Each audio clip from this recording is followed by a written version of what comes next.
Ladies and gentlemen, let's welcome to our stage, Franz Ferdinand.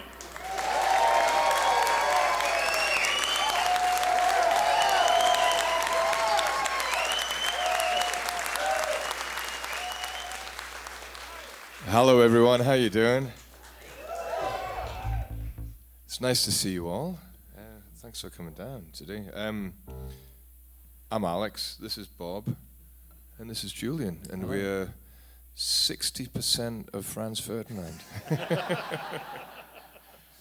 Hey, you know, I was trying to think of, to start off, what is a good connection point for a young kid from Kansas and a preteen boy who grew up watching Sunderland football. Huh? And then I discovered we share a love of Huey Lewis and the News. Oh yeah, that's the first concert I ever went to, was the Huey Lewis and the News gig. Yeah, we got some Huey fans here then? Is right, okay, yeah. You know, that was, so my best friend at school was a guy called Andrew Conway, and he was the first guy that I sort of wrote music together with as well. And it must have been about my 13th birthday, I think, something like that. And he knew that Back to the Future was my favorite film, and so he got us tickets to see Huey Lewis and the News. And oh, that's great. It was very, very kind of, like, he saved up all his pocket money. It was like such a cool thing to do.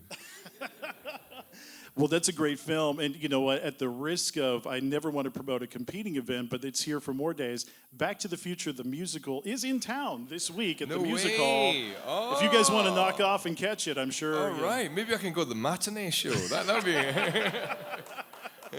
So did you come to Huey because of Back to the Future? Or did you know, that was sandwiched in between like sports and 4, right? So I mean, I guess that was probably my introduction to the band. I loved that film. I was obsessed with that film, and I swore to myself that I would never see any of the sequels. Oh, right. Because I didn't want to ruin the original. Yeah. And I found myself in Washington, D.C. on tour on the day that Back to the Future 2 was set. Oh, really? Okay. In the future from then. Yeah. And I said, and it was being shown in one of the cinemas downtown, and I broke the rule that I set myself.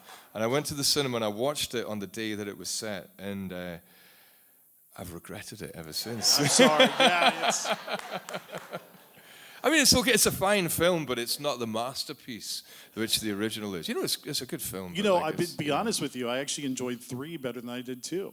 You enjoyed what, sorry? Back to the Future 3. Oh, 3, yeah. Better than 2. Well, they started showing Back to the Future 3, but I was with my girlfriend at the time, and she said, "No, I've had enough Back to the Future. We are leaving." And I couldn't argue with that. Yeah, no, that's the right answer. That's good. I love that. You know, and how old are we all, by the way, that we were actually around for the date in a movie that's supposed to be the future? I know, right? Yeah. And that's now the past. Whoa. Yeah. That is so meta. Gosh.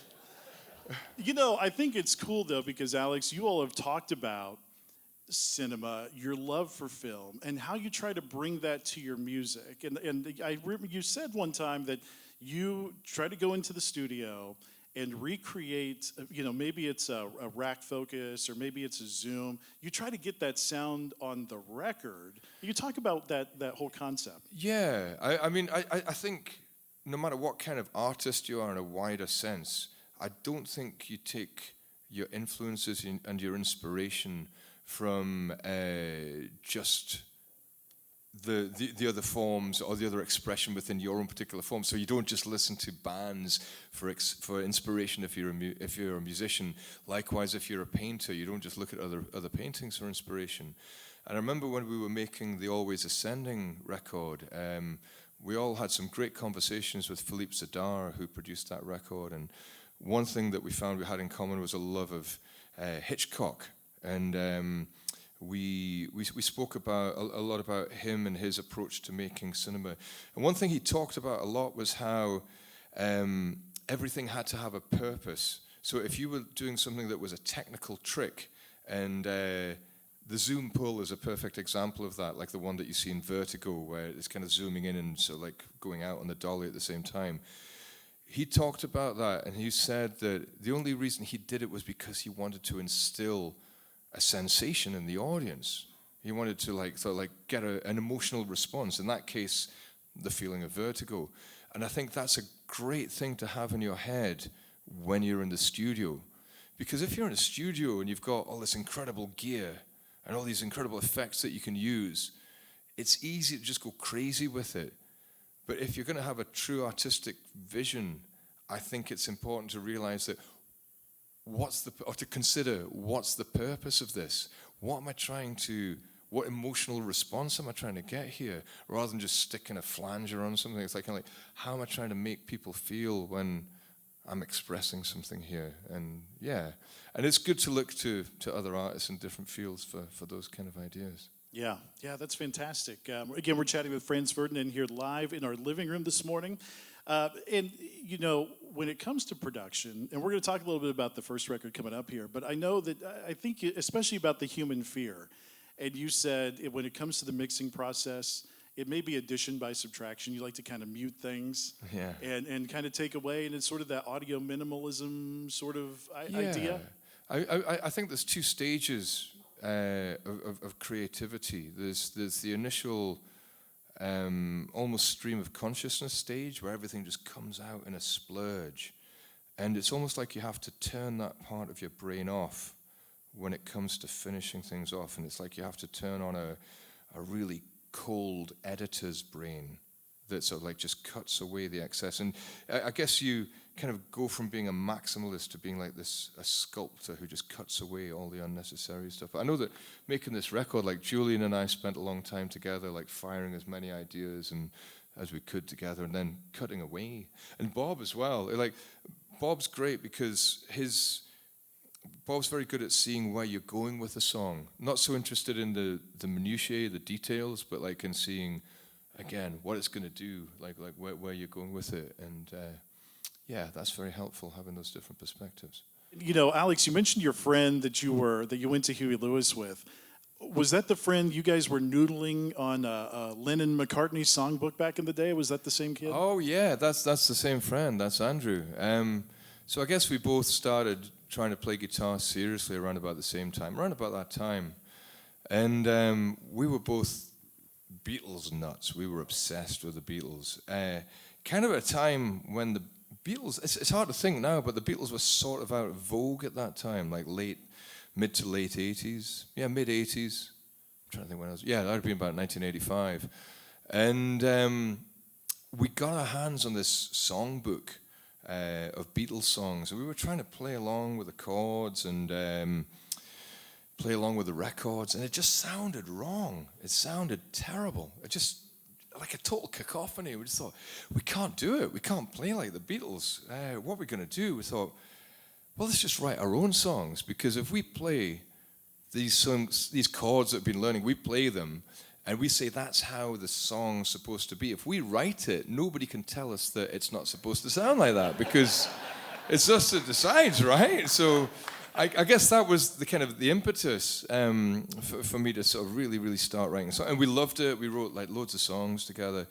And then it wasn't until about 25, 30 years later, I was in this apartment, and I picked up the same book. This book was on the shelf. I was like, no way, that's the book that I first started. I remember trying to learn the songs from this book, and I picked it up and started playing along. And I guess after 30 odd years of guitar playing since then, I had enough experience to realize that the chords in the book were wrong. I think they'd maybe been oversimplified or changed key or something like that. I was like, no way, it wasn't us that was wrong at all. So I've got to say thank you very much to whoever it was that got those chords wrong, because I probably wouldn't be sitting on the stool playing songs I wrote today if it hadn't been for that. Wow, one wrong book, and it's inspired all of this 20-some years later. How about that? Yeah, incredible. Crazy, huh? That's part of, I think, also the human fear that I pull out of it, because I think back to that time. one of the big phobias for creatives is showing your work to other people or playing your work for other people. Yeah. So, I mean, how the first time you started to go out to play, how did that feel? I mean, that didn't come till quite a few years later. We used to, like, Andrew and I used to make albums on his 4-track and never play them to anybody. Like, we must have made about 6 or 7 albums worth of songs, but we weren't really interested in playing for other people. And it wasn't till my late teens for me that I became interested in the idea of playing live music. There was a really good DIY scene in Glasgow, and I found that really exciting and got very sort of like heavily involved in that. And I know, Bob, you were drawn to Glasgow as well because of the music scene there too, weren't you? Yeah, I grew up in northern England, but I was a big fan of loads of bands that came out of Glasgow, and like Don Sebastian were a big band for me, and Mogwai and the Delgados and that kind of scene. So yeah, I moved to Glasgow to go to art school, but a big part of the reason was the music scene as well. And also, Julian, like you were very involved in the sort of DIY scene in Glasgow. Yeah, as well, I moved to Glasgow instead of London because I liked the scene there so much, and I made friends there. And it seemed like a city where you could just do whatever you want, and people would just be like, "Great, do that." I think that's a really good observation because a lot of cities you can think of like have a particular sound. Like Manchester, you can think of like a Manchester sort of sound, and Liverpool, like obviously had a sound. So Glasgow, when I think of the bands from Glasgow, like I think of Teenage Fan Club next to, say, Mogwai, or next to, say, Us, or next to Texas, or Simple Minds.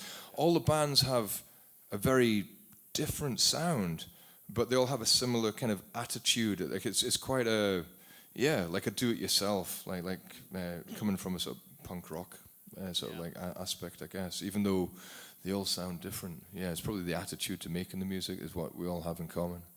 Yeah, there was something else. I guess I love quoting people back to themselves, but you, Alex, said at one point, if you can pluck out a few notes on an instrument, then you are a musician.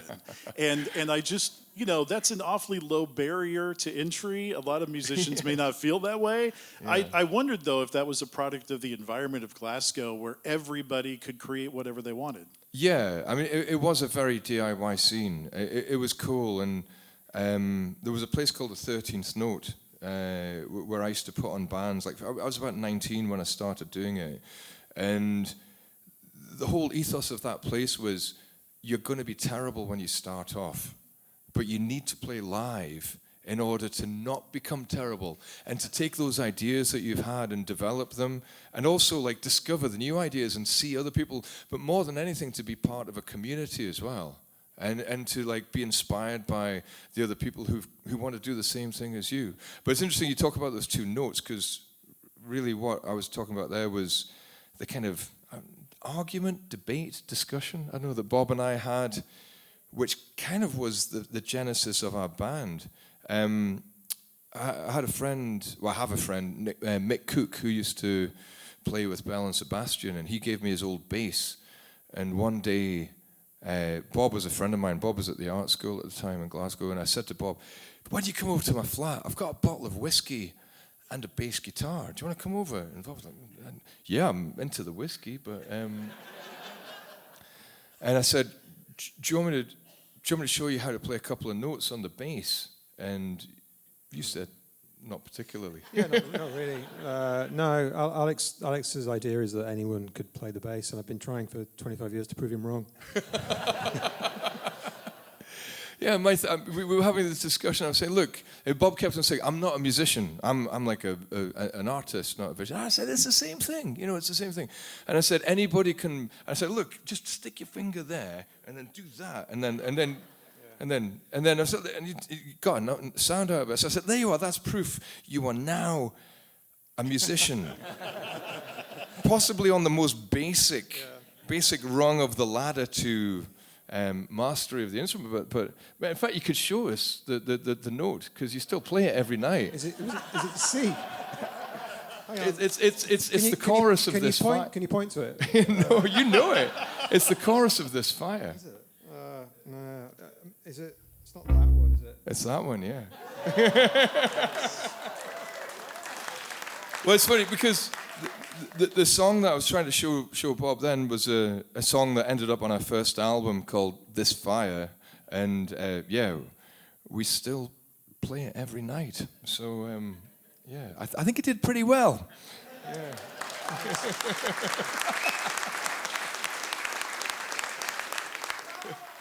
I wanted to go back to that night that you were, teaching Bob over a whiskey bottle bass, because you had ulterior motives, didn't you, Alex? You had this band in your head. The only problem was you had neglected to tell Bob about this imaginary band. Well, I mean, that's not fair. I mean, we used to work in a kitchen together. When Bob was at art school, I was a chef in a kitchen, and Bob got a job as a dishwasher in the kitchen, and we used to work Saturday shifts, which were really quiet. And so we used to play each other music, and we would talk about what we loved about the music. And then that conversation sort of evolved into a sort of, if we had a band, we would do this. We would have like melodies, and we would look at the audience in the eye, and we would have the kind of like the power of the Beatles in Hamburg, but like we would sort of like have the emotional power of Neutral Milk Hotel or something like that. Just like we were talking about what this fantasy band would be like. But I think in my head that morphed into not if we had a band, but when we have a band. And I don't know, is that accurate? Or? I guess so. I'd come around to your flat, and there were songs that you'd written that became Franz Ferdinand songs, like This Fire or Jacqueline, and we kind of like messed around with them on just the pair of us. But I think it was one day when you were like, "We need to think of a name for this band," and it's like, "What? On the band? This is like terrible." My bass playing.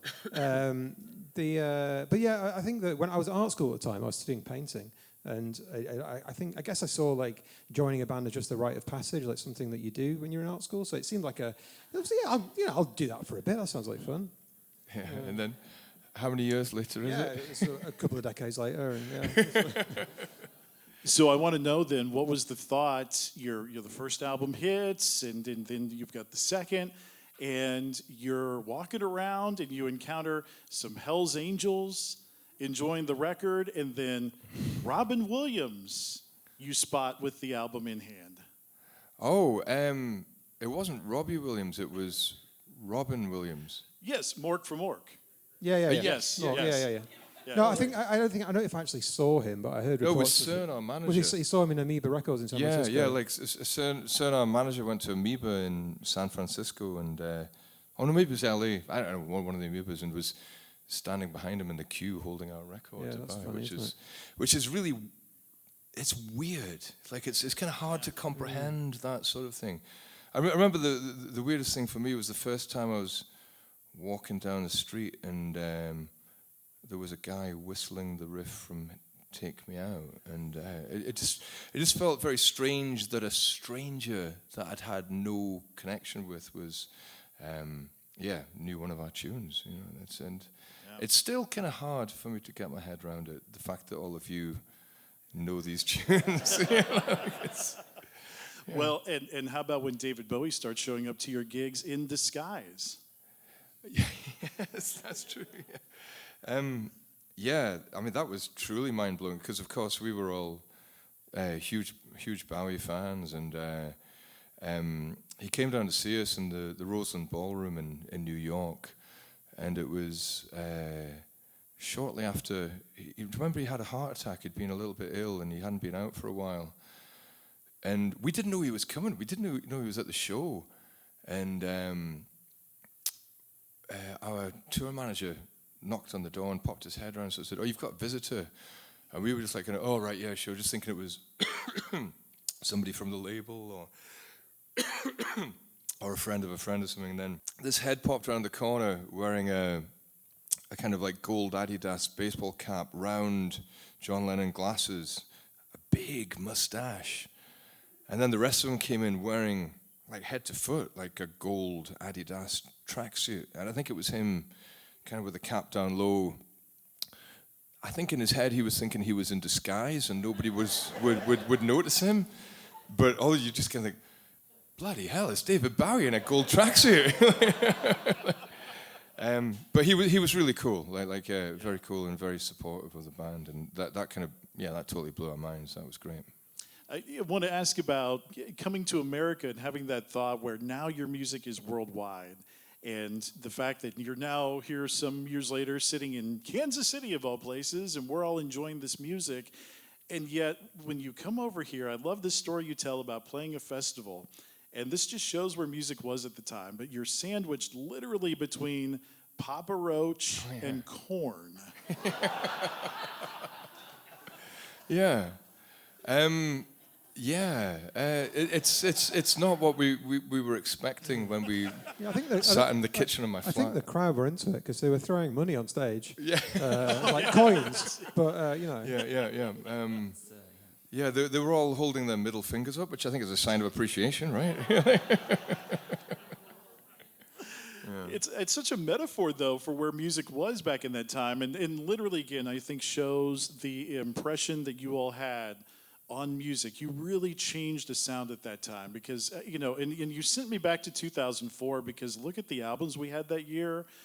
Modest Mouse, Hot Fuss the Killers, Keen, Scissor Sisters. You all led that year off in February of 2004 with the self-titled debut album.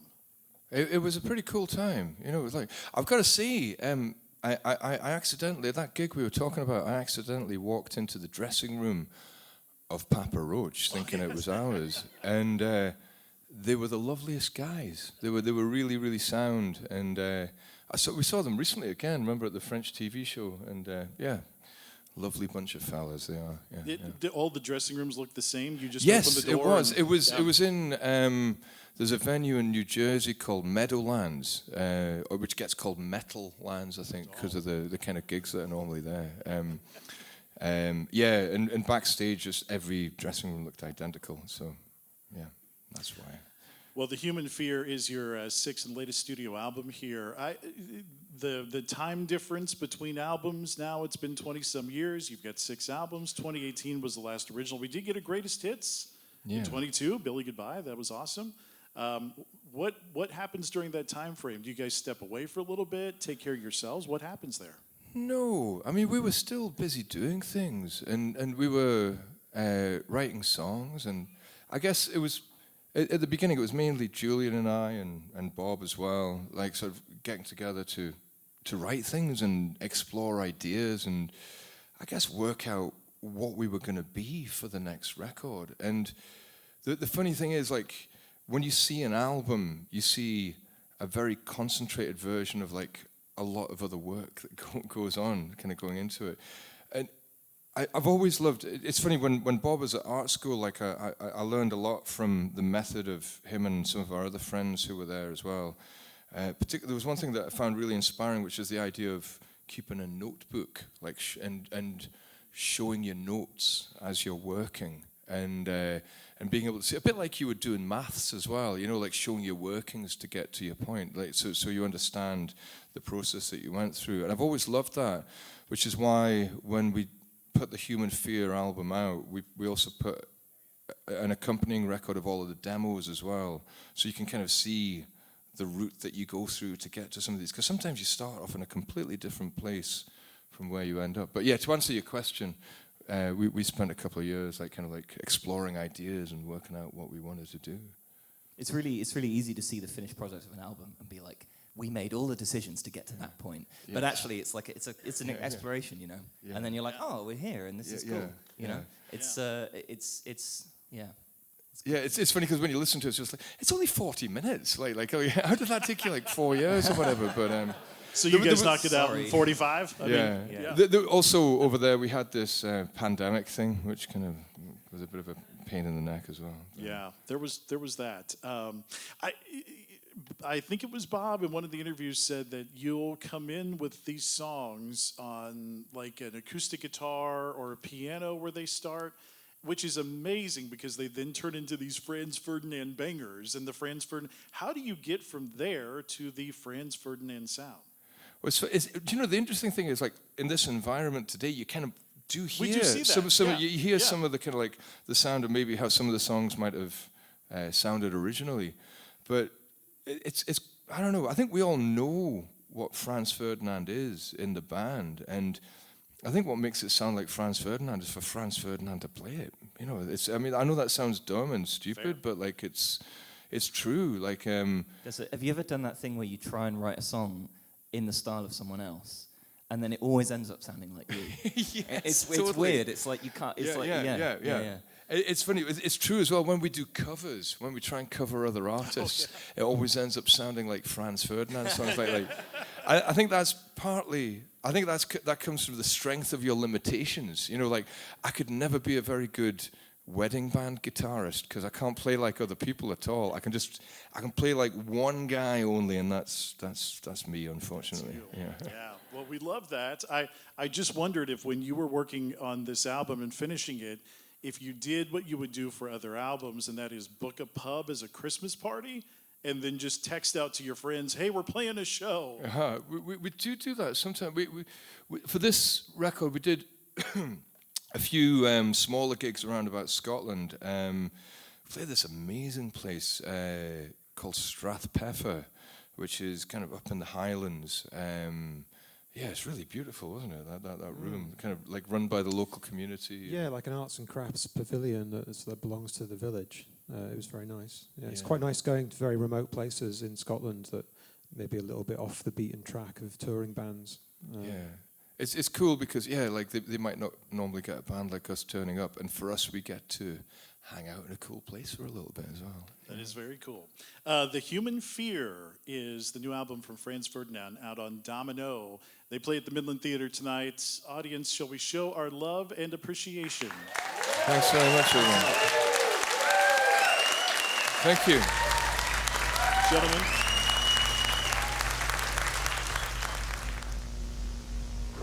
Now available on 90.9 The Bridge YouTube.